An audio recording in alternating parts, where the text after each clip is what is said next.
আপনারা দেখছেন একুশে টেলিভিশন।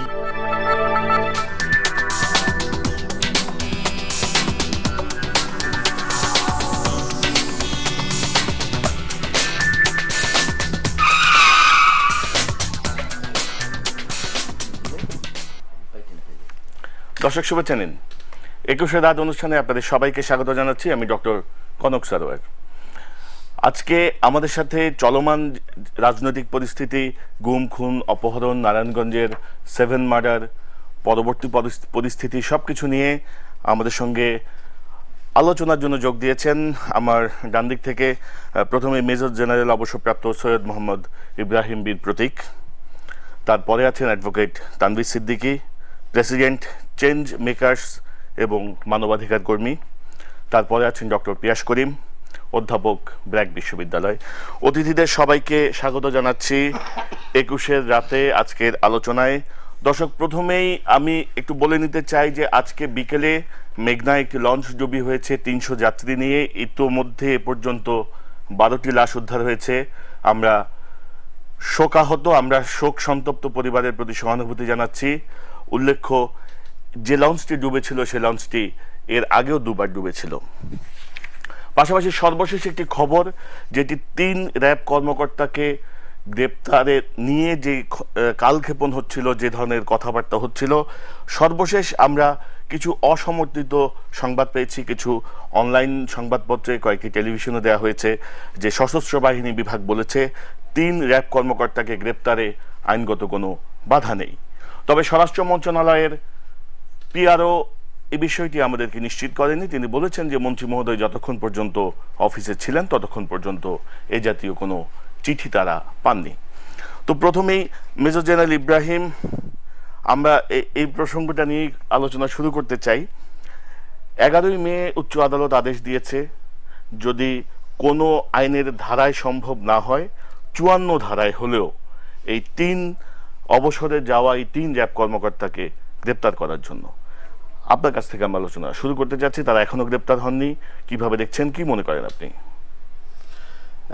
ডক্টর কনক সারোয়ার, আপনি আমার অনেক পূর্ব পরিচিত একজন ভাই। আপনাকে ধন্যবাদ, 21 টিভিকে ধন্যবাদ 21-এর রাতে দাওয়াত দেওয়ার জন্যে। দর্শক শ্রোতাকে আমি শ্রদ্ধা জানাচ্ছি। আসসালামু আলাইকুম, বিসমিল্লাহির রহমানির রহিম। পরম করুণাময় আল্লাহ তাআলার নাম নিয়ে আমার বক্তব্য শুরু করছি। আপনি যে প্রশ্নটি এখানে উপস্থাপন করেছেন, এটাই ইংরেজিতে বলে $1 মিলিয়ন কোয়েশ্চেন। আজকের দিনে গত এক সপ্তাহ যাবত এটি সবচেয়ে বেশি আলোচিত প্রশ্ন, এবং এই প্রশ্নটির যথার্থ উত্তর আছে। আমি দুটো জিনিস দিয়ে শুরু করতে চাই। আজকে তো 12টা বেজে 1 মিনিট চলছে, এখন 3 মিনিট। গতকালকের পত্রিকা 15ই মে বাংলাদেশের দ্বিতীয় বৃহত্তম সার্কুলেশনের পত্রিকা প্রথম আলো তার প্রথম পৃষ্ঠায় সংবাদ দিয়েছিল একটা টিআইবির উদ্ধৃতি দিয়ে, বাংলাদেশে এখন প্রধানমন্ত্রীর একনায়কতন্ত্র চলছে, প্রাইম মিনিস্টেরিয়াল ডিক্টেটরশিপ। তো এটা একটা, তার সঙ্গে সংবাদ যেটা মিলাতে চাচ্ছি, থাইল্যান্ডের সাংবিধানিক আদালত হুকুম দিয়েছিল ইংলাক সিনাওয়াত্রাকে যে আপনি অবৈধ প্রধানমন্ত্রী, আপনার নির্বাচন যেটা ফেব্রুয়ারিতে করাইছিলেন সেটা অবৈধ, আপনি আল্লাহর রাস্তায় বাড়ি যান। তো আদালত থেকে বেরিয়ে সিনাওয়াত্রা চলে গেছে। আমাদের দেশে মাননীয় প্রধানমন্ত্রী বলেছেন যে রিট করে আদালতে যাইয়া তো কাজে বাধা সৃষ্টি করা হচ্ছে। এই হলো দুইটা জায়গার বিভিন্ন সিনারিও। তো আপনি যে প্রশ্নটা করেছেন, এখানে আবেগ এর জায়গা নাই, এখানে আইনের জায়গা। আমি বাংলাদেশ সেনাবাহিনীর একজন সাবেক কর্মকর্তা এবং বাংলাদেশ সেনাবাহিনী আইনের অধীনে 28টি বছর কাটিয়েছি। আমি মনে করি আইনের বিধানটা অতি সংক্ষেপে আপনার সামনে বলে দিতে হবে, কারণ আবেগের উপর ভিত্তি করে আর্মি বলে গ্রেপ্তার হচ্ছে না, মন্ত্রী জামাই বলে গ্রেপ্তার হচ্ছে না, ইত্যাদি ইত্যাদি বলে বিভ্রান্তি ছড়ানোটা উচিত না। তাদের গ্রেপ্তারে কোনো প্রকারের বাধা নাই, এটা কিন্তু ফুল স্টপ দিয়ে বলা যাবে না, কমা দিয়ে বলতে হবে, যদি প্রক্রিয়াটি সঠিকভাবে করা হয়। আমি ছোট্ট একটা জিনিস দেখাই দেই। এই বইটার নাম হচ্ছে manual of Bangladesh military law. এর মধ্যে আর্মি অ্যাক্ট আছে, এর মধ্যে এভিডেন্স অ্যাক্ট বা সাক্ষ্য আইন আছে, এবং এর মধ্যে প্যানাল কোড আছে, এর মধ্যে সিআরপিসি আছে। এর মধ্য দিয়ে সেনাবাহিনীতে আপনারা পরিচালিত হতেন? জি, আপনাদের কার্যক্রম নিয়ন্ত্রিত হতো। বাংলাদেশ আর্মি অ্যাক্ট নামক যে আইনের অধীনে সেনাবাহিনী তাদের নিজেদের জীবন যাপন করে, এই আইনটি একজন ব্যক্তি যদি বাধ্যতামূলক বা অকালীন অবসর পায়, অকালীন অবসর পাওয়ার পর 6 মাস পর্যন্ত সময় এটার অধীনে সে চলে। এটা হলো একটা কথা। অর্থাৎ আজকে অবসরে যাওয়ার পর একজন অফিসার 10 দিন পরেও যদি সে ভারতের পক্ষে বাংলাদেশে গুপ্তচর বৃত্তি করে, এই আইনের অধীনে তার বিচার করা সম্ভব না। তো এখন এখন এই যে নারায়ণগঞ্জের এই যে 3 র্যাব কর্মকর্তা, আপনি আমাকে পথে না আটকাইয়া আমি বলে দিচ্ছি, আপনার প্রশ্নগুলো আমার মুখস্থ হয়ে গেছে, কারণ গত 17 দিন এগুলোই আলোচিত প্রশ্ন। এই জন্যই বলছি, উনাদেরকে অবসর দেওয়া হয়েছে বাধ্যতামূলক। অবসর দেওয়ার কাগজে কোনো কারণ লেখা থাকে না, সরকার লিখে দেয় আপনার চাকুরির আর প্রয়োজন নাই, এই ক্ষমতা সরকারের আছে এই আইন মোতাবেক। এটা নিয়ে আমাদের কোনো আক্ষেপ নাই, কারণ একটা চাকরিতে যখন গেছি কিন্তু শর্ত মানিয়ে গেছি, এবং শর্তের মধ্যে অন্যতম শর্ত যে আপনি আমার চাকরির যে কোনো সময় ইচ্ছা করলে খাইতে পারেন, খাওয়ার পরে আবার বমিও করতে পারেন, এবং বমি করার অভ্যাসে আওয়ামী লীগ সরকারের আছে। তো এরপরে যেটা বলতে চাচ্ছি, এরা যতক্ষণ পর্যন্ত আর্মি অ্যাক্টের আওতায় থাকবে ততক্ষণ আপনাকে আর্মি অ্যাক্টের বিধান মেনে চলতে হবে।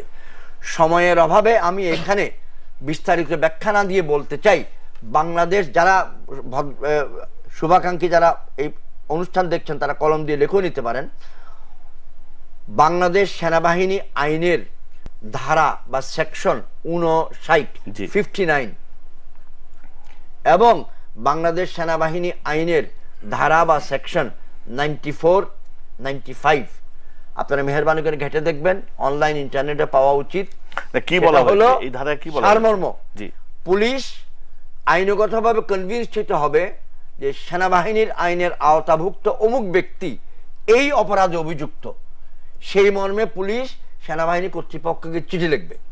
চিঠি লেখার পর সেনাবাহিনী কর্তৃপক্ষ বলবে আমি আপনার কথায় সন্তুষ্ট, আপনাকে আমি এই ব্যক্তিকে নিয়ে যাওয়ার জন্য অনুমতি দিলাম। নিয়ে যেতে হলে তাকে এই আইনের আওতার বাইরে দিয়ে দিতে হবে, তাকে আর এই আইনের আওতায় রাখা যাবে না। তাহলে এই যে সশস্ত্র বাহিনী বিভাগের যে চিঠির খবরটি আমরা বললাম, তাহলে এখন এই চিঠির সঙ্গে আমার কোনো সম্পর্ক নাই, তাহলে আর গ্রেফতারে কোনো বাধা নেই। এই চিঠি কোনো ফ্যাক্টর তো না, এটা তো একটা অনলাইনের নিউজ মাত্র। অনলাইনের নিউজ যদি এরকম কিছু হয়ে থাকে তাহলে আমি বলবো যদি, তাহলে ওই প্রক্রিয়ার প্রেক্ষাপটে সেনাবাহিনীর কর্তৃপক্ষ এরকম একটা উত্তর দিবে। সেনাবাহিনী বলতে বাংলাদেশ সেনাবাহিনী প্রধান হচ্ছে তার চূড়ান্ত ক্ষমতার অধিকারী, এবং আর্ম ফোর্সেস ডিভিশন বা সশস্ত্র বাহিনী বিভাগ বাংলাদেশ সেনাবাহিনীর উপরে কমান্ড এক্সারসাইজ করে না। তারা একটি স্টাফ ডিভিশন, তারা মাননীয় প্রধানমন্ত্রীর সচিবালয়ের অধীনে একটি ডিভিশন, তারা সেক্রেটারিয়াল ফ্যাসিলিটিস অফার করে, তারা মাননীয় প্রধানমন্ত্রী যিনি ডিসিশন নিতে সহায়তা করে। এখানে যে অপরাধ বা এই অপরাধটা বাংলাদেশ পেনাল কোডের অধীনে একটি অপরাধ, সিআরপিসি এবং পেনাল কোড এর সঙ্গে সংশ্লিষ্ট। এখানে অভিযুক্ত হচ্ছে 7 জন ব্যক্তি খুন হয়েছে।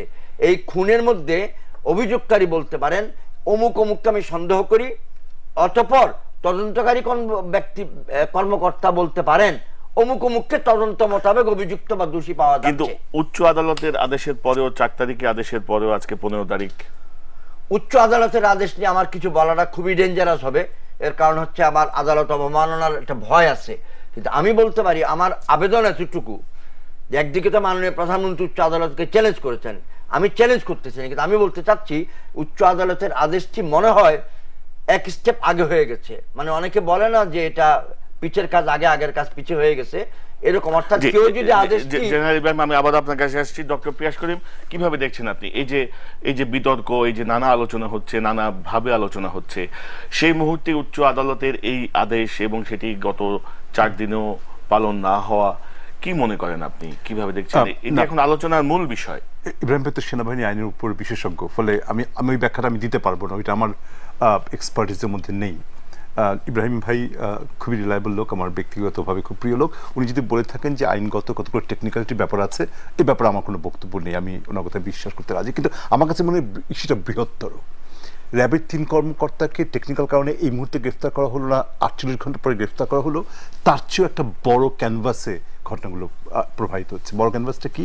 যে বাংলাদেশে রক্ষক ভক্ষক হচ্ছে, যাদের দায়িত্ব হচ্ছে জনগণের জানমাল নিরাপত্তা দেওয়া, তারা জনগণের জানমাল নিরাপত্তা দেওয়ার বদলে জনগণকে হত্যা করছে, প্রতিপক্ষের রাজনৈতিক কর্মীদের হত্যা করছে।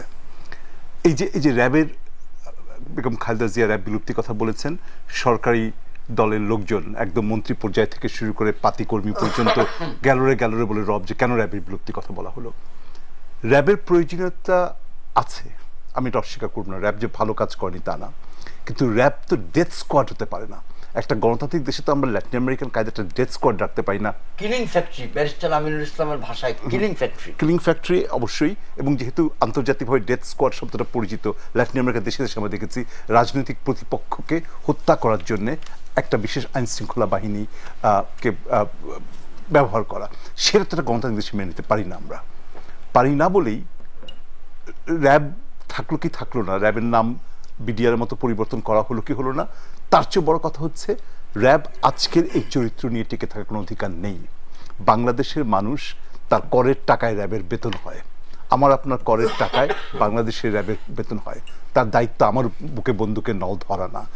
শুধুমাত্র আমি রাজনৈতিকভাবে প্রতিপক্ষে বলে, আমি রাজনৈতিকভাবে সরকারের সঙ্গে ভিন্নতা পোষণ করে বলি, চাঁদপুরে বলি, লক্ষ্মীপুরে বলি, নারায়ণগঞ্জে বলি, নারায়ণগঞ্জ এটা দলের ভিতরে সংকট, চাঁদপুরে বলি, লক্ষ্মীপুরে বলি, আমি বিরোধী দলের কর্মীদেরকে হত্যা করব, তার জন্য র্যাব গঠন করা হয়নি। তবে এখানে তো বিরোধী দল না, এখানে তো নারায়ণগঞ্জের কথা বললাম, নারায়ণগঞ্জ না, কিন্তু মানে আওয়ামী লীগ হলেও মানে আজকে আওয়ামী লীগের দেখুন ঘটনাটা কি। আমি একটা কথা বলবো আপনার স্পষ্ট হবে। আপনি তো মনে আছে 5ই জানুয়ারি নির্বাচনের আগে বর্তমান সংস্কৃতি মন্ত্রী আসাদুজ্জামান নূর গেছিলেন নীলফামারীতে, তার গাড়ি ভোর উপরে হামলা হয়েছিল, খুবই দুঃখজনক ঘটনা, খুবই নিন্দাযোগ্য ঘটনা। তার 3 জন আসামির লাশ পাওয়া গেছে, তার গ্রেফতার করা হয়েছে, তাদের লাশ পাওয়া গেছে। কাজটা অন্যায় হয়েছে, আমি জানি না মাননীয় সংস্কৃতি মন্ত্রীর কোনো সম্পৃক্ততা আছে কিনা, এটা বলার কোনো অধিকার আমার নেই, আমি জানি না, আমার কোনো তথ্য নেই। কিন্তু এইটুকু আপনাকে বলতে পারি যে কালকে যদি আবার মাননীয় সংস্কৃতি মন্ত্রীর বুকে বন্দুক দেয়, আমি তার প্রতিবাদ করব। আমি বলবো যে আসাদুজ্জামান নূর যদি সম্পৃক্ত থেকে থাকেন তার আইন আদালতে বিচার হোক, 3 জন আসামিকে হত্যা করার সম্পৃক্ত যদি হয়ে থাকে, কিন্তু তার বুকে বন্দুক ধরা হলে আমি প্রতিবাদ করবো। ফলে আওয়ামী লীগের লোক মারা গেল কি না গেল সেটা ব্যাপার না, ব্যাপার হচ্ছে বাংলাদেশের একজন নাগরিককে বিনা বিচারে হত্যাকাণ্ডের কোন, এই কথা কিন্তু আমরা বারবার বলেছি। দেখুন আমি এখনই ওনাকে সুযোগ ছেড়ে দিব। আমি এই 5ই জানুয়ারি নির্বাচনের পরে যখন বিভিন্ন জায়গায় লাশ পাওয়া যেতে শুরু করলো, আওয়ামী লীগের তরুণ বুদ্ধিজীবীদের কাউকে বলেছি শুনতে যে না এটা ঠিক আছে, এটা করতে হবে। আওয়ামী লীগের একজন নেতা আমি দেখলাম আরেকটা টেলিভিশন চ্যানেল বলেন যে কিছু কিছু লোকের বেঁচে থাকার অধিকার নেই। আমার কথা হচ্ছে কে নির্ধারণ করবে কে বেঁচে থাকার অধিকার আছে কিনা? আমরা এখানে 4 জন যদি একটা করে লিস্ট তৈরি করি, অন্ততপক্ষে আদালত, আদালত যদি দেশে ডেথ পেনাল্টি থেকে থাকে, আদালত নির্ধারণ করবে যে কে ডেথ পেনাল্টি পেতে পারে না পারে। আমি আপনি ইচ্ছা করতে একজনকে মেরে ফেলতে পারি না।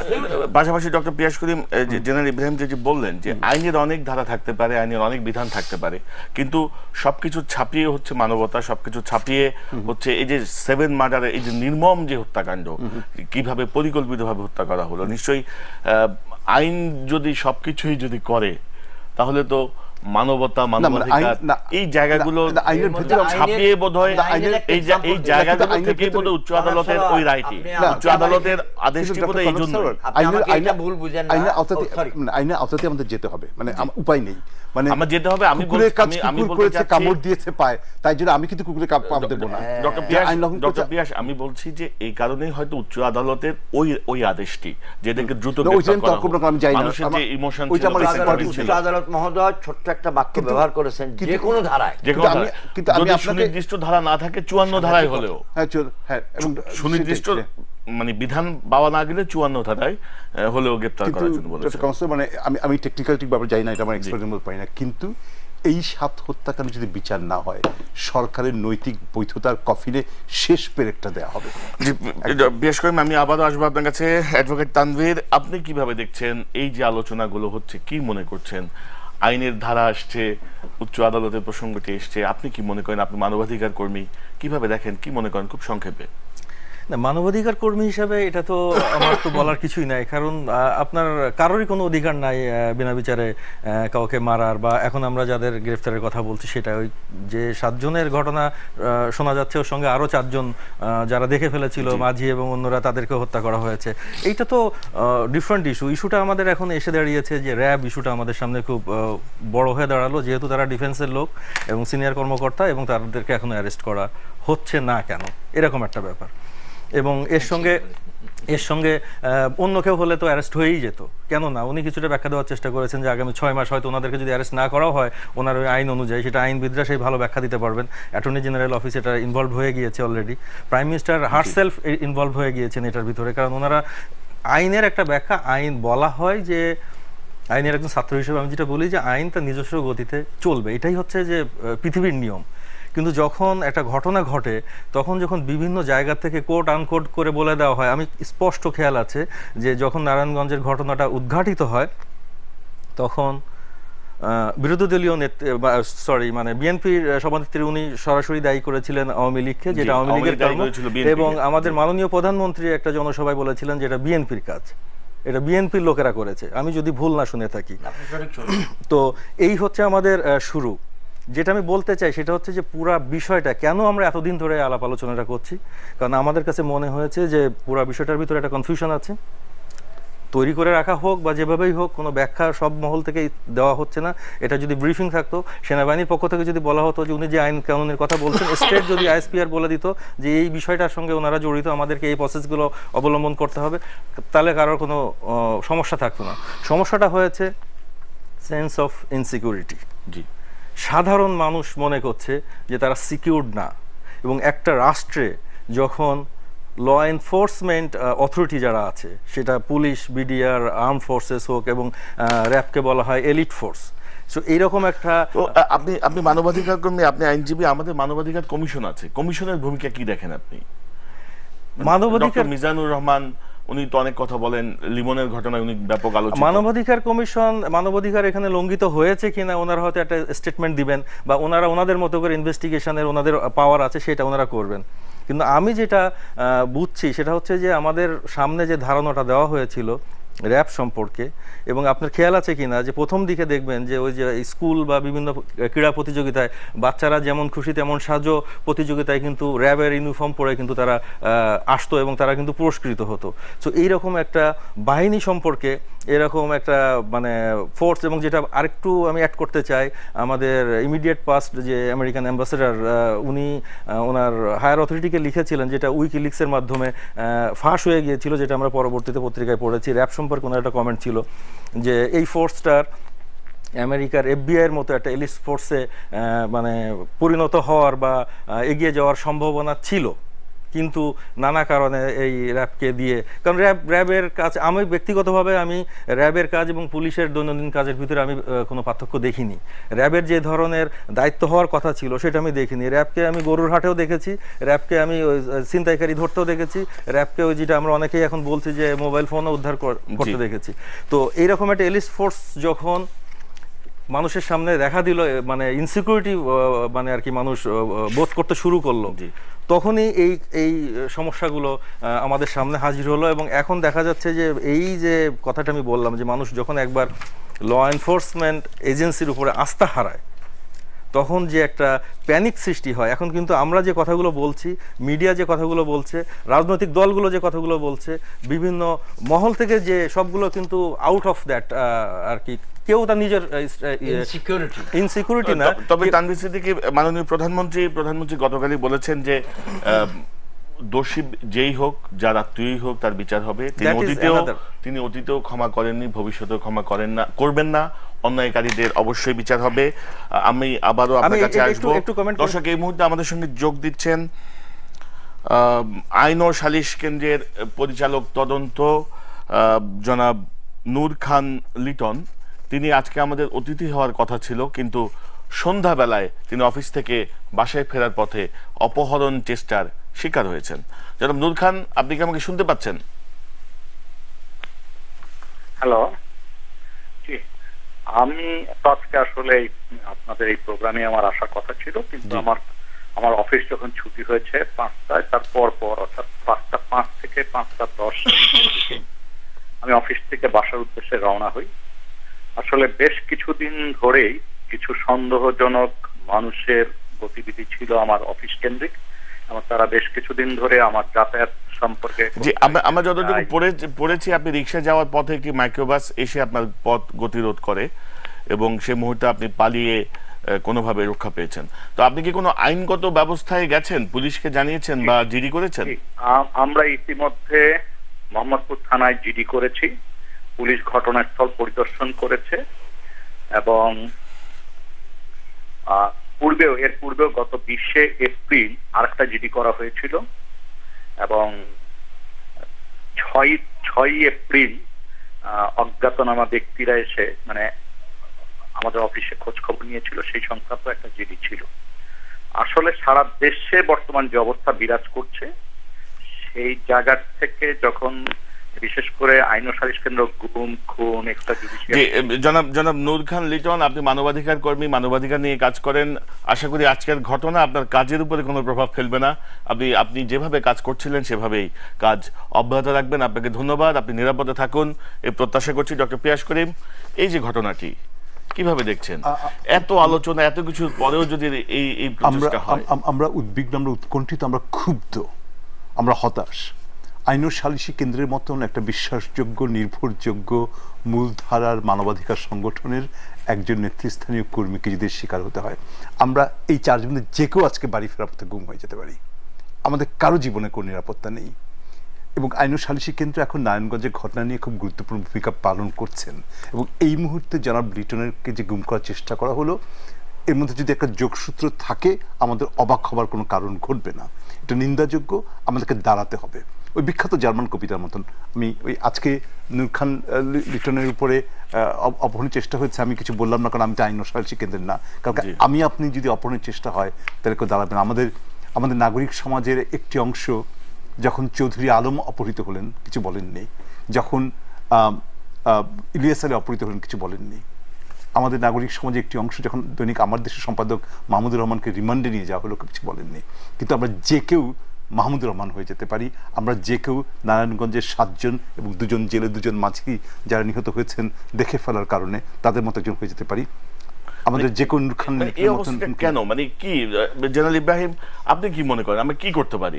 এই যে পরিস্থিতি, এই যে একটি শ্বাসরুদ্ধকর অবস্থা, রাজনীতিবিদদের মতো করে কথা বলছেন, মাননীয় প্রধানমন্ত্রী আশ্বস্ত করছেন, কি মনে করেন কি করা যায়? আপনাদের 21 টিভির এই প্রোগ্রামগুলো আপনাদের ফেসবুকে যায়, আপনাদের বিভিন্ন অনুষ্ঠানে যায়, ওই আইনের ধারাগুলোর ফটোকপি বইয়ের থেকে আপনাকে দিলাম, ইচ্ছা করলে আপনারা আপলোড করে দিতে পারেন। জি ধন্যবাদ। কোনো অবস্থাতেই আমরা বর্তমান পরিস্থিতির জন্য প্রস্তুত না। এর 3টা কথা আমি বলে দিই, 4টা পয়েন্ট আপনার প্রশ্নের উত্তরটি এর মধ্যে থেকে আসবে। প্রথমত হলো নূর খান লিটন আমার 18 বছরের পরিচিত। আমার জীবনের ত্রিমাত্রিক অভিজ্ঞতার আলোকে আপনার সামনে আমি বক্তব্য রাখার আবেদন করছি। 1 হলো সেনাবাহিনীতে 28 বছর, 2 হলো 10 বছর সুশীল সমাজ বা নাগরিক সমাজের অংশ, 3 নম্বর হলো 7 বছর যাবৎ চলছে আর কি বাংলাদেশ কল্যাণ পার্টির একজন কর্মী। উনার সংগঠনের নাম চেঞ্জ মেকার্স। আমাদের দলের মোটো পরিবর্তনের জন্য। আমরা খুব সংক্ষেপে যেতে চাই, খুব সংক্ষেপে। আপনি জানেন আমাদের কি সময় কি করতে পারি? জি, করতে হলে তো আপনাকে আগে জানতে হবে কোথায় আছি। 1 নম্বর, মাননীয় প্রধানমন্ত্রীর বর্তমান সরকার কর্তৃক সামরিক বাহিনী সহ সকল আইন শৃঙ্খলা রক্ষাকারী বাহিনী এবং সরকারি কর্মকর্তা কর্মচারীদেরকে রাজনীতিকরণ প্রক্রিয়া ইনস্ট্যান্ট বন্ধ করতে হবে। আপনি কি পারবেন? যেই সরকার বন্দুকের নলের জোরে এই সশস্ত্র বাহিনী, পুলিশ বাহিনীর গায়ে শক্তি ব্যবহার করে নির্বাচন নামক মহড়া করে ক্ষমতায় অধিষ্ঠিত আছেন, আপনি কি তাদেরকে রক্ষা করতে, তাদের কাছ থেকে পরিবর্তন আনয়ন করতে পারবেন? পারবেন না। র্যাব নামক বাহিনী, তারা কিন্তু পুলিশেরই অঙ্গ সংগঠন। তাদের চূড়ান্ত কর্মকর্তা হচ্ছে ইন্সপেক্টর জেনারেল পুলিশ, এবং তারা পুলিশের অঙ্গীভূত একটি অঙ্গ। তার উপর আছে স্বরাষ্ট্রমন্ত্রী, যার প্রধান মাননীয় শেখ হাসিনা। আর এই অফিসাররা হচ্ছে অরিজিনাল সার্ভিস মোতাবেক ডিফেন্স মিনিস্ট্রি, এবং ডিফেন্স মিনিস্ট্রি মাননীয় শেখ হাসিনা। তাহলে উনি 2 মন্ত্রণালয়ের অধীন, এই সমস্যা 2 মন্ত্রণালয়ের। স্বরাষ্ট্র মাননীয় শেখ হাসিনার সরকার ক্ষমতায় আসার 3-4 মাসের মধ্যেই প্রতিরক্ষা বাহিনীতে রাজনীতিকরণকে শক্তিশালী করে ফেলছিলেন। আপনি সময়ের অভাবে আমাকে উদাহরণ দিবেন না, দেখে দিচ্ছি না, কৈফিয়ত চাইলে কিন্তু আমি দিব। এরপরে বলতে চাচ্ছি, র্যাব নামক যে বাহিনী, তারা আওয়ামী লীগের পক্ষ থেকে গত 5 বছর যা কিছু করেছে তার মধ্যে প্রচুর বা বেশিরভাগই অনৈতিক, অবৈধ। তাদের পেটে এখন এত ময়লা জমেছে র্যাবের, যদি বমি করে আওয়ামী লীগ সরকার এটাকে ধরার কোনো পাত্র পাবে না। নিশ্চয়ই ঢালাওভাবে নিশ্চয়ই বলা ঠিক হবে না। নিশ্চয়ই কিছু কিছু অংশ বা কেউ মানে আপনি কথা তো শেষ হবে না 5 মিনিটে। ডিজিএফআই, র্যাব, গোয়েন্দা বাহিনী, এসব জায়গায় যেসব অফিসারদেরকে নেওয়া হয়, তারা আবার অন্য গোয়েন্দা বাহিনী দিয়ে ছাড়পত্র দেওয়া হয়। আওয়ামী লীগের প্রতি আনুগত্য কতটুকু, আওয়ামী লীগের সঙ্গে ডালা পালা ইত্যাদি সম্পর্ক না থাকলে নেওয়া হয় না। এই প্রসঙ্গে আমি একটু আসি যে আপনি তাদেরকে যদি নেওয়া না হয়, তাহলে তারা যদি এরকম কাজে জড়িয়ে যায় যেমন নারায়ণগঞ্জে হয়েছে, আই এম 100% কনভিন্সড নারায়ণগঞ্জের র্যাব এতে জড়িত, কিন্তু কে এবং কতটুকু অংশ সেটা আমাদের মতো লোককে প্যানেলে বসে বলতে পারবো না। নাও ব্যারিস্টার তাপসকে নিয়ে একটা ঘটনা হয়েছিল 4-5 বছর আগে, মনে আছে? জি, অভিযোগ উঠছিল পেপারে টেপারে হাবিজাবি, যেটা হাজার লক্ষ লক্ষ লোক বিশ্বাস করে না, কিছু জানা যায়নি না লক্ষ লক্ষ লোক বিশ্বাস করে না, কিন্তু এর জন্য 4-5 জন আর্মি অফিসার, ক্যাপ্টেন, মেজর জেলখানায় পড়ছে, তাদেরকে অভিযুক্ত করে তাদেরকে বাইন্ধে রেখে তাদের উপরে টর্চার চালাইয়া ইনভেস্টিগেশনের নামে ফাইনালি তাদেরকে জেল পর্যন্ত নিয়ে যাওয়া হয়েছে। তাহলে একটা অনুমিত আক্রমণের অভিযোগ, হয়তো সেনা কর্মকর্তা হিসেবে এই তথ্য আপনার কাছে আছে, কিন্তু বিস্তারিত তথ্য আমাদের কাছে নেই। অনুমিত অভিযোগের একটা গল্প, আর এটা হচ্ছে সারা দুনিয়ার সাক্ষী, এটা মার্ডার কেস। তাহলে দেয়ার মাইট বি যথেষ্ট একটা ডাল মে কুচ কালা নামক যে শব্দ, সেটা আপনারা তদন্ত করে বের করুন। রাজনৈতিক নেতা হিসেবে, রাজনৈতিক কর্মী হিসাবে, 19 দলীয় জোটের অংশ হিসাবে পরিবর্তনের জন্য রাজনীতি এই স্লোগানে বিশ্বাস করি বইলা এর বিচার তড়িৎ দ্রুত হওয়া একান্ত প্রয়োজন। আপনি বলছেন, আমি একটু যোগ করতে চাই আপনার কাছে। আপনি সূচনা বক্তব্যে টিআরবি রিপোর্টের কথা বলছিলেন, প্রধানমন্ত্রীর একনায়কতন্ত্র চলছে, পাশাপাশি আপনি এখনো দোষারোপ করছেন সরকারকে। আপনি 19 দলের একজন অংশ, 19 দলের কথা আপনি বলছেন, 19 দলের ভূমিকা কি? 19 দল তো কোনো ভূমিকা রাখতে পারছে না জনগণের পক্ষে। আপনারা তো আলোচনায় আসছেন, কিন্তু পদক্ষেপ কি আছে? 1 নম্বর পয়েন্ট লিখে রাখছিলাম আওয়ামী লীগের ইন্টারনাল কনফ্লিক্ট ইন নারায়ণগঞ্জ, যে লেখা আছে দেখেন, আপনি বলার আগে লিখছি। মাননীয় প্রধানমন্ত্রী গতকালকে পেপারে পড়েছি লেখা যে ওখানে যারা মারা গেছে বেশিরভাগ তো আওয়ামী লীগের লোক। তাহলে আমি যদি বলি আওয়ামী লীগের 3টি ফ্যাকশন, মাননীয় শামীম ওসমান ফ্যাকশন, মাননীয় আইভি ফ্যাকশন এবং মাননীয় তাদের 2 জনের বাইরের ফ্যাকশন, তাদের আভ্যন্তরীণ মারামারির জন্য বাংলাদেশ কেন যোজকে পরিণত হবে? কিন্তু এই জায়গাটায় একটি প্রধান রাজনৈতিক জোট আপনারা কি করছেন? প্রধান রাজনৈতিক জোটের ভূমিকা কি? যেই দেশে ডান্ডাবাজি দিয়ে আপনি রাজনীতি নিয়ন্ত্রণ করেন, আমি কনক সরকার, ডান্ডাবাজি তো সেই আইয়ুব খানের আমল থেকে চলছে। বলতে দেন, আইয়ুব খান যা করে নাই, আইয়ুব খানের নাতনি তার থেকে বেশি করতেছে। আমি যেটা আপনাকে বলতে চাই, আপনার যদি আমি সমালোচনা করতে চাই, আমি আপনার কাছ থেকে কি অনুমতি চাইবো? আপনার সমালোচনা করতে চাই, আপনি আমাকে অনুমতি দেন। সরকার এখন যা করছে, বিরোধী দল কোন সমাবেশ করার আগে অনুমতি নিতে হবে। আপনি তো বলতে পারেন জন নিরাপত্তা সাপেক্ষে এই জায়গায় তোমাকে দেওয়া হলো, এই জায়গায় তোমাকে দেওয়া হলো না। আমি আবারও আসবো আপনার কাছে। বারবার বলছেন 19 দল করছে না। 19 দলের সামনে রাস্তা এখন 2টা মাত্র খোলা, হয় আইন ভঙ্গ করা, নয়তো চুপ করে থাকা।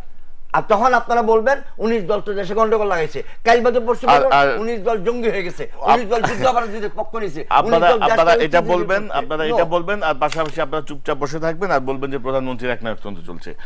অ্যাডভোকেট তানভীর, আপনি আমাকে উৎসাহিত করতেছেন, আপনি তখন শেষ করতে পারেন। আপনাকে ধন্যবাদ।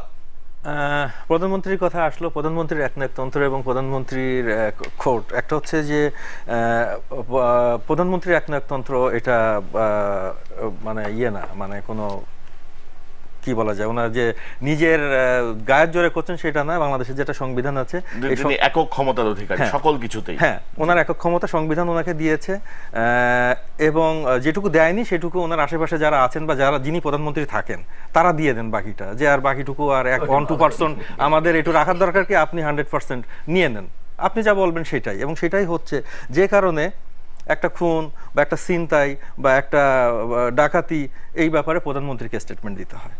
প্রধানমন্ত্রী তো আরো অনেক কাজ আছে, সবকিছুতে আমরা দেখি যে প্রধানমন্ত্রী। কারণটা হচ্ছে যে 2টা কারণ। একটা কারণ হচ্ছে যে হয়তো উনি পছন্দ করেন, ওনারা পছন্দ করেন এটা, অথবা ওনাদেরকে দিয়ে করালে সুবিধাটা হয় কি, যে আশেপাশে যারা আছে ডালপালা। আপনি কি মনে করেন যে আমাদের এই যে রাজনৈতিক দলগুলোর যে দুর্বলতা, এই যে প্রাতিষ্ঠানিক শক্তি নেই রাজনৈতিক দলগুলোর, কোনো নাই, পারস্পরিক সৌহার্দ্য নেই, সম্পর্ক নেই, কিচ্ছু থাকবে না, নাই, এই জায়গাগুলো কি এর জন্য দায়ী? আপনি আমাদের কাঠামোটা দেখেন না কেন? আমি আগেও আপনাদের এই অনুষ্ঠানে এখানেই বলেছি যে এক একটা রাজনৈতিক দলের যারা প্রধান যারা আছেন, তারা 30 বছর 35 বছর ধরে একই পোস্টে আছেন, আনচ্যালেঞ্জড, এবং তাদের সামনে যারা থাকেন, আপনি ওনাকে, ওনার নেত্রী, 19 দলের যে নেত্রী যারা আছেন, ওনার নেত্রীর সামনে আপনি কি চ্যালেঞ্জ করতে পারবেন যে আপনার এই বক্তব্য আমি মানি না বা দ্বিমত পোষণ করি? প্রধানমন্ত্রীর সামনে কি বাংলাদেশে একজন লোককে আপনি আমাকে দেখাতে পারবেন, কোনো মন্ত্রী হোক, কোনো এমপি হোক, দলীয় কোনো কর্মী হোক, যে আমি আপনার এই মতের সঙ্গে দ্বিমত পোষণ করি? তানভীর সিদ্দিকী, আমরা আবারও আলোচনায় আসবো। দর্শক আমাদের সঙ্গে থাকুন, নিচ্ছি ছোট্ট একটি বিরতি, ফিরে আসছে এক্ষুনি।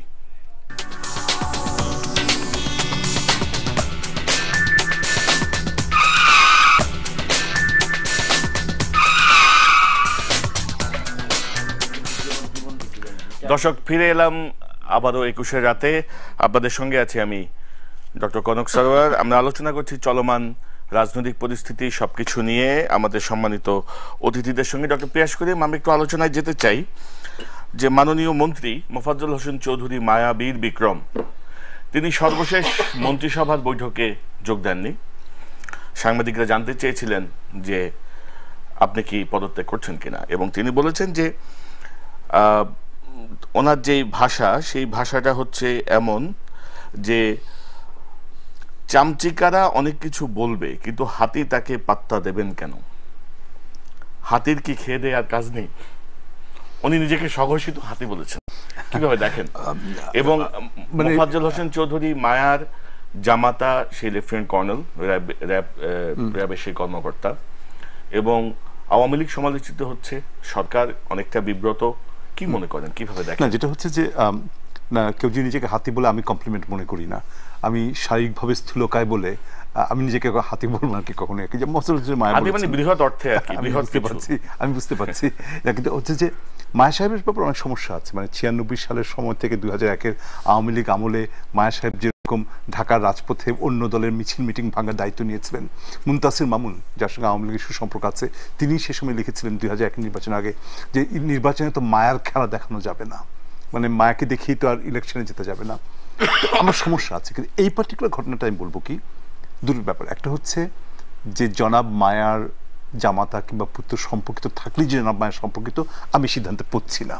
হ্যাঁ, যদি না প্রমাণিত হয়, যদি তদন্তে প্রমাণিত হয় যে মন্ত্রী মহোদয়ের সম্পৃক্ততা আছে, that will be different issue. কিন্তু আমরা ঘটনার পরপরই উনি যা করলেন, প্রথমে উনি মন্ত্রণালয়ের প্যাডে একটা বিবৃতি পাঠালেন যে আমার পরিবারের কেউ যুক্ত নহে। তিনি ওনার জেলা থেকে একটি সংবাদ সম্মেলন করালেন, পরে তিনি আবার বললেন না, ওটি হচ্ছে দায়িত্ব জ্ঞানহীন বক্তব্য। তো আমাদের মন্ত্রীরা করে থাকেন, এর চেয়ে অনেক বেশি দায়িত্ব জ্ঞান বক্তব্য করে থাকেন, এবং সরকারি প্যাডে এই লিখতে হবে কেন এটার কথা আছে, এগুলো আমাদের মন্ত্রীরা করে থাকেন। উনি মিথ্যাচার করেছেন, দায়িত্ব জ্ঞানহীন কথা বলেছেন। এখন তার পদত্যাগ করা উচিত কিনা? পদত্যাগ এক অর্থে বলা যেতে পারে যে হ্যাঁ, ওনার জামাতা যদি করেন, উনি যদি সম্পর্কিত না থাকেন, উনি কেন পদত্যাগ করবেন? কিন্তু অপরদিকে আরেকটা প্রশ্ন কিন্তু তোলা যেতে পারে যে উনি যদি মন্ত্রী থাকেন এবং ওনার জামাতা কিংবা পুত্র যদি এই ঘটনার সঙ্গে সম্পর্কিত থাকেন, তাহলে তদন্ত প্রভাবিত হবে কিনা? এটা কিন্তু পৃথিবীর যে কোনো গণতান্ত্রিক দেশে প্রশ্ন আসতে পারত। যারা মায়ের যদি আত্মসম্মানবোধ থাকে, ওনার পদত্যাগ করা উচিত। পদত্যাগ করা মানে যে উনি সম্পর্কিত সেটা না, তদন্ত যাতে নিরপেক্ষভাবে চলে, তদন্ত যাতে কোনো রকমের অবৈধ প্রভাব বিস্তারের চেষ্টা করা না করা হয়, তার স্বার্থেই। এখন উচিত তো অনেক কিছুই, বাংলাদেশে অনেক কিছু উচিত যা কিন্তু হয় না। উচিত হলে তো আর মাননীয় প্রধানমন্ত্রী বলতেন না যে বিএনপি দায়ী। প্রধানমন্ত্রী বলেছেন, স্বরাষ্ট্র প্রতিমন্ত্রী বলেছেন, এবং কি কারণে যেন বাংলাদেশের কোনো সরকারি আমলেই সরকারের সবচেয়ে বিচক্ষণ ব্যক্তিরা স্বরাষ্ট্র মন্ত্রণালয়ের দায়িত্বে থাকেন না, আমরা অতীতেও দেখেছি। এবং শিল্পমন্ত্রী আরও অনেকেই বলেছেন। ফলে অনুচিত অনেক কাজই বাংলাদেশের রাজনীতিতে হয়। মায়া সাহেব উচিত কাজটা করবেন না, কিন্তু আমার কাছে মনে হয় যে এই তদন্তের সুষ্ঠু প্রভাবের স্বার্থে মোফাজ্জল হোসেন চৌধুরী মায়ার উচিত তার মন্ত্রী পদটি থেকে পদত্যাগ করা। জি, ধন্যবাদ ডক্টর পিয়াস করিম। জেনারেল ইব্রাহিম, আপনি বীর প্রতীক, উনি বীর বিক্রম, মাননীয় মন্ত্রী মোফাজ্জল হোসেন চৌধুরী মায়া, এই যে ওনার যে বক্তব্য, নিজেকে হাতি হিসেবে তিনি জাহির করতে যাচ্ছেন, কি মনে করেন? এবং সরকারি উনি যে অবস্থানে আছেন, এই অবস্থানে থেকে কি সুষ্ঠু বিচার হবে? আমি দুটো কথা বলি। বাংলাদেশ সরকারের মাননীয় প্রধানমন্ত্রী এবং অন্যান্য অনেক লোকেই তত্ত্বাবধায়ক সরকার প্রসঙ্গে যখন বিতর্ক উত্তাল, বারবার বলেছেন পৃথিবীর হাজার হাজার ডজন গণতান্ত্রিক দেশে ক্ষমতাসীন দল ক্ষমতায় থাকা অবস্থায় নির্বাচন হয়। আমরা ওই সকল উন্নত দেশকে অনুসরণ করি। বাংলাদেশেও ক্ষমতাসীন সরকার অধীনে নির্বাচন হবে, গায়ের জোরে 5 তারিখ করাইলেন। অনুরূপ আমি যদি বলি একটু উন্নত দেশের নাম কোরিয়া, কোরিয়াতে 400 লোক ডুবে গেল, ফেরিতে ডুবে মারা গেল। ওদের মন্ত্রী দায়িত্ব নিয়ে দক্ষিণ কোরিয়ার প্রধানমন্ত্রী রিজাইন করলো। আমাদের দেশের প্রধানমন্ত্রী দুটো করা, প্রধানমন্ত্রীর গায়ে যে বসে মাসি এবং নিজেকে ধন্য মনে করে, ওই মাসিও রিজাইন করে না। ওই মাসিটা হেভি পোস্টপাস নিয়ে চলে, আমি প্রধানমন্ত্রীর গায়ে বসি। কিন্তু এই জন্য আজাইরা কথা বলে তো লাভ নাই। আর বীর বিক্রম বীর প্রতীক যে বলেছেন, মায়া সাহেবকে সালাম, একজন সম্মানিত মুক্তিযোদ্ধা। উনি ঢাকা 1971 সালে ঢাকাতে যে মুক্তিযুদ্ধ চলেছে ক্র্যাক প্লেটুন, তার অন্যতম সাহসী মুক্তিযোদ্ধা। ওটা থেকে আমি ধারে কাছে, ওনার দেশের প্রতি দায়িত্ব অনেক বেশি হওয়া উচিত। এবং আমি পিয়াস করিমের সঙ্গে কণ্ঠ মিলিয়ে বলতে চাই, একটি দায়িত্বশীল সরকারের অংশ হিসাবে উনি যদি সরে দাঁড়ান ভালো, কিন্তু এই সরকারের সাধারণত বাংলাদেশের আওয়াজ নাই, আর এই সরকার তো প্রশ্নই ওঠে না। কারণ যিনি জনাব আবুল হোসেন সাহেবকে এবারে মন্ত্রী পরিষদে নেয় নাই, মাননীয় প্রধানমন্ত্রী নির্বাচনের আগে বললেন এসবের দায়িত্ব আমার না, অথচ তিনি সার্টিফিকেট দিয়েছিলেন যে সৎ ব্যক্তি, দেশপ্রেমিক ব্যক্তি। মাননীয় দেশনেত্রী বেগম মাননীয় প্রধানমন্ত্রী শেখ হাসিনা 1 বছর 2 মাস আগে এখন থেকে পল্লবী এলাকায় গিয়েছিলেন, একজন ভদ্রলোক নিহত হয়েছিলেন যিনি ব্লগার ছিলেন, কথিত তিনি নাস্তিক ছিলেন, নাস্তিক বা অনাস্তিক একজন মানুষ, বাংলাদেশের নাগরিক, একটা বাচ্চা ছেলে, তরুণ জেন্টলম্যান, যাই বলছিলেন মুক্তিযুদ্ধের প্রথম শহীদ। নারায়ণগঞ্জে 7টা লোক নিহত হইল, উনার ভাষাতেই উনারই দলের লোক, দেখতে গেলেন না। বিরোধী দলের নেত্রী যাবেন বললেন, যেই দিন উনি যাবেন বললেন সেদিন প্রধানমন্ত্রী তাদেরকে ঢাকা ডাকিলেন। ফাইজলামের একটা লিমিট আছে, এই ফাইজলামের লিমিটটা বন্ধ করার রাস্তা একটাই। আপনি বলতেছেন 19 দল বসে আছে, 19 দলকে যখন এরকম করে বেঁধে রাখবেন, 19 দল এটাকে বেআইনিভাবে আগে ভাঙতে হবে। আসলে 19 দল বসে থাকার বিষয়টাকে আপনি অন্যভাবে দিচ্ছেন। আমি যেটা বলতে চাচ্ছি, আমাদের প্রধান রাজনৈতিক দলগুলো তাদের কোনো ভূমিকা নাই, তারা শুধুমাত্র ক্ষমতায় যাওয়া এবং ক্ষমতায় টিকে থাকা। সেই জায়গা থেকে আমি বললাম যে আপনি 19 দলের নেতা, আপনি 19 দলের নেতা, সেই জায়গা থেকে জানতে চাইলাম যে আপনাদের অ্যাক্টিভিটি কি। আমাদের অ্যাক্টিভিটি হলো আমরা একটা নারায়ণগঞ্জের জনসভা করতে চাইছি, অনুমতি দেয় নাই। আমরা পল্টনের সভা করতে চাই, অনুমতি দেয় না। আমরা বলতে চাই যে আমরা এখানে মিটিং করব, দেয় না। এখন এখানে সবকিছুই যখন আপনি অনুমতির জন্য রেহাই দিবেন, একটা কাজ অনুমতি ছাড়া মানুষ করে ফেলায়, একটা কাজ, তার নাম হইল খুন খারাপি।